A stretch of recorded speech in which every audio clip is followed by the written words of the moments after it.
6 hours. For 6 full hours, the USS Spruance, a U.S. Navy-guided missile destroyer, tracked an Iranian cargo ship called the Touska as it moved through the Gulf of Oman. For 6 hours, the U.S. Navy issued warnings, repeated warnings over the radio through maritime channels. Multiple times, the Iranian crew refused to comply. And then the USS Spruance fired its 5-inch naval gun directly into the engine room of the Touska, blew a hole through it. The ship stopped, U.S. Marines ordered it, and the Touska, an Iranian-flagged cargo vessel, is now in American custody. Trump announced it on Truth Social in his usual style. The Iranian crew refused to listen. So our Navy ship stopped them right in their tracks by blowing a hole in the engine room. Right now, U.S. Marines have custody of the vessel. We are seeing what's on board. An American president announcing the seizure of a foreign nation's ship in international waters during a nominally active ceasefire with the enthusiasm of a man describing a treasure hunt, and within hours he escalated further. In interviews with Fox News and ABC News on the same day, Trump said, if they don't sign this thing, the whole country is going to get blown up. I'm going to take out their bridges and their power plants. The whole country blown up. Today is April 22nd. The ceasefire expired today. The U.S. Navy just fired on and seized an Iranian vessel, and the President of the United States is threatening to destroy an entire nation's civilian infrastructure. This is Respect B. And what happened in the last 24 hours is not just an escalation, it is a fundamental crossing of lines that cannot be uncrossed.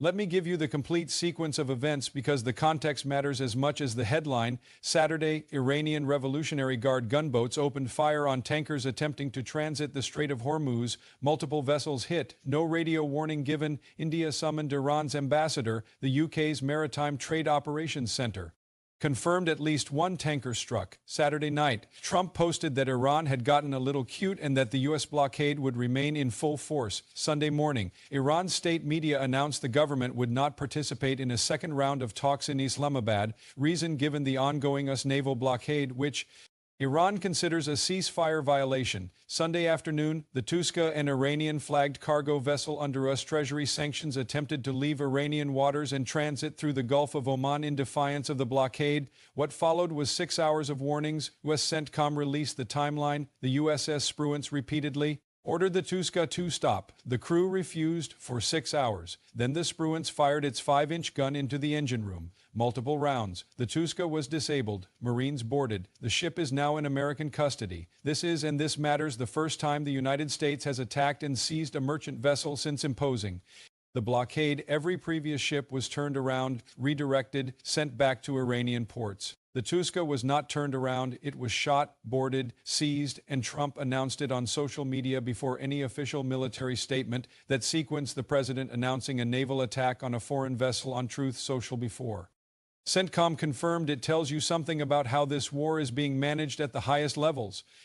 Now let's talk about what Trump said alongside the ship seizure announcement, because the statements he made on Sunday in multiple interviews to multiple outlets represent an escalation in rhetoric that has no precedent in modern American presidential history. To Fox News, Trump said, if they don't sign this thing, the whole country is going to get blown up. To ABC News, Trump said, it's going to be very good. They are either going to do it or they are going to have problems. On Truth Social, Trump said he would, quote, knock out every single power plant and every single bridge in Iran, every single power plant, every single bridge. Let's be precise about what that means.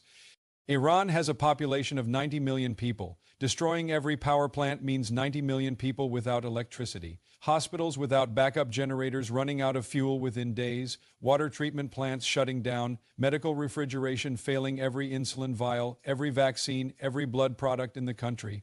Heating and cooling systems offline in a country where summer temperatures in some regions exceed 50 degrees Celsius. Destroying every bridge means 90 million people unable to move food, medicine, fuel, or emergency services across the country's major waterways and mountain passes. This is not a military threat. This is a threat of mass civilian suffering on a scale that international law, specifically the Geneva Conventions, specifically Protocol I, which prohibits attacks on objects indispensable to civilian survival, explicitly prohibits. The International Criminal Court has jurisdiction over exactly this category of deliberate civilian infrastructure. Targeting. America has not signed the Rome Statute that created the ICC, but 124 other countries have, and the leaders of those countries are watching these statements and making calculations about what American power means and what it is willing to do. Former U.S. officials who negotiated with Iran, including Secretary of State John Kerry, who led the 2015 nuclear deal, have said threats of this magnitude make negotiated outcomes harder, not easier. They give Iran's hardliners exactly the framing they need to resist compromise. America wants to blow up our entire country. That is not a framing that makes a peace deal easier to sell to the Iranian public. Here is the thing that makes this moment so uniquely dangerous. On the same day that Trump announced the seizure of an Iranian ship and threatened to blow up the entire country, the U.S. delegation was boarding planes to Islamabad for peace talks. Vice President G. Vance, Special Envoy Steve Witkoff, Jared Kushner flying to Pakistan to negotiate, while the president was threatening to destroy every bridge and power plant in Iran. These two things happened simultaneously in the same 24-hour window. This is not normal diplomatic behavior. This is not how any conventional negotiation operates. You do not seize your counterpart's ships and threaten to annihilate their civilian infrastructure at the same moment you send your top negotiators to sit across the table from them, unless, and this is the Trump calculation, you believe that maximum pressure and maximum threats are the only language that produces movement. The theory is simple. Iran is a government under existential strain. Its supreme leader is dead. Its military is degraded. Its economy is hemorrhaging $500 million a day, according to Trump's own estimate. The blockade is cutting off its remaining revenue. In this theory, more pressure means faster capitulation. The ship seizure is not a contradiction of the diplomacy. It is a tool of the diplomacy. The problem with this theory is what the last 54 days have demonstrated. Iran has not capitulated under 6 weeks of bombing, the assassination of its supreme leader, the closure of its economy, and the blockade of its ports. The government that Trump is threatening to blow up is the same government that has absorbed all of that and is still in Islamabad negotiations, refusing to surrender its nuclear program. Pressure has not produced capitulation. It has produced defiance and tactical flexibility in equal measure. Iran opened the Strait on Friday. Iran closed it on Saturday. Iran fired on ships on Saturday. Iran said no to talks on Sunday. Iranian sources then told CNN that a delegation is actually coming to Islamabad on Tuesday. Open, closed, fire, refuse, agree in 96 hours. That is not a government capitulating. That is a government managing simultaneous internal pressures. Hardliners who want no deal, pragmatists who want some deal while keeping maximum ambiguity about its actual position. While presidents make threats and admirals issue blockade orders and diplomats fly between capitals, there is a group of people whose story has been almost completely absent from the coverage of this war. 20,000 seafarers, that is the number of sailors and maritime workers currently trapped on ships in the Persian Gulf.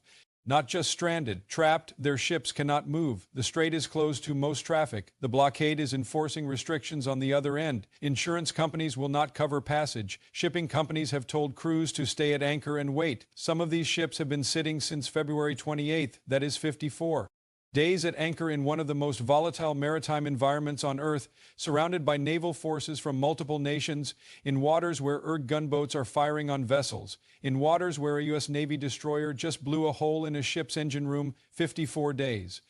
These are not wealthy diplomats in business class. These are Filipino deckhands, Indian engineers, Pakistani cooks and first mates, Indonesian sailors who took these jobs to send money home to families they have not seen in months. They are trapped in a geopolitical standoff they had no part in creating, and they cannot leave. The International Maritime Organization has called for their protection. India has demanded safe passage for its seafarers. The Philippines has been in diplomatic contact trying to secure release. Nothing has moved. 20,000 people, invisible in the headlines, trapped in the waters that two governments are using as a chessboard. This is the war that the numbers do not capture. 13 American service members dead, over 4,000 killed across the conflict zone, 3 million internally displaced in Iran, over 1.2 million displaced in Lebanon, and 20,000 seafarers floating in the middle of it all, waiting for someone to remember they exist. Today, the ceasefire expired. There is no formal announcement of what replaces it. The U.S. delegation is in Islamabad or en route. Iranian sources told CNN a delegation is coming Tuesday, but Tehran has not officially confirmed it. The ship seizure has happened. Trump's threats have been made publicly. The Strait is closed. The blockade continues. What comes next depends on which of three dynamics dominates the next 48 hours. Dynamic 1, the talks happen and something moves. If both delegations actually sit down in Islamabad this week, and if the ship seizure and Trump's threats are understood by both sides as extreme pressure tactics rather than genuine red lines. Then there is a narrow path to a framework agreement, what a framework could look like. Iran commits in principle to allowing inspection of nuclear sites, not dismantlement, not surrender of uranium, inspection a face-saving formulation that gives America something to announce. America agrees to suspend the blockade for a defined period, not lift it permanently, just suspend it while negotiations continue. The Strait reopens under a joint monitoring framework, not Iranian sovereignty and not free passage, but a supervised arrangement that neither side has to publicly call a victory for the other. This is not a final deal. It is a structure for continuing to not be at war while pretending to negotiate a deal, dynamic to the talks. Collapse before they start. The ship seizure may have made it politically impossible for Iran's delegation to sit down with the country that just blew a hole in their vessel. Iran's ambassador to Pakistan posted on social media hours after the seizure that fault lines remain as long as the U.S. continues to blockade the Strait of Hormuz and Iranian ports. If Iran's hardliners use the ship seizure to block the delegation from traveling, or if the delegation arrives and immediately walks out, then the ceasefire expiry becomes the start of something new, not immediately full-scale war. Both sides would want a period of escalation management, but the direction of travel becomes clear. Dynamic 3, something happens that neither side intended. This is the scenario that keeps analysts up at night. The Gulf of Oman is now a body of water where the Iranian Navy is firing on commercial ships and the U.S. Navy is firing on Iranian ships. U.S. military helicopters are flying over the strait in shows of force. Gunboats are intercepting vessels. All it takes is one miscalculation, one ship that fires back, one helicopter that gets hit, one incident that neither side planned but that both sides' domestic audiences demand a response to. History's most dangerous military escalations have not come from deliberate decisions. They have come from accidents that nobody had a plan to de-escalate. The Gulf of Oman is one accident away from something that the ceasefire expiry talks have no mechanism to stop. Sunday evening, the USS Spruance had a hole in an Iranian ship's engine room. US Marines had custody of a vessel. Trump was on television threatening to blow up every bridge and every power plant in a country of 90 million people. And G. Vance was boarding a plane to Islamabad to negotiate peace. All of this happened in the same day. The ceasefire expired today without a replacement. 20,000 sailors are still at anchor in the Persian Gulf waiting for someone to tell them it is safe to move. And somewhere in Islamabad, a table is set for negotiations that may or may not have anyone sitting at them by tomorrow. The line between escalation and resolution has never been thinner. The line between the ship that got a hole blown in its engine room and a full-scale naval exchange that nobody can stop has never been thinner either. This is the day after the ceasefire, and what happens in the next 48 hours will tell us whether that table in Islamabad was the last diplomatic act of this war or the last diplomatic act before the next one. This is Respect B. Subscribe, because tomorrow we will tell you exactly what happened.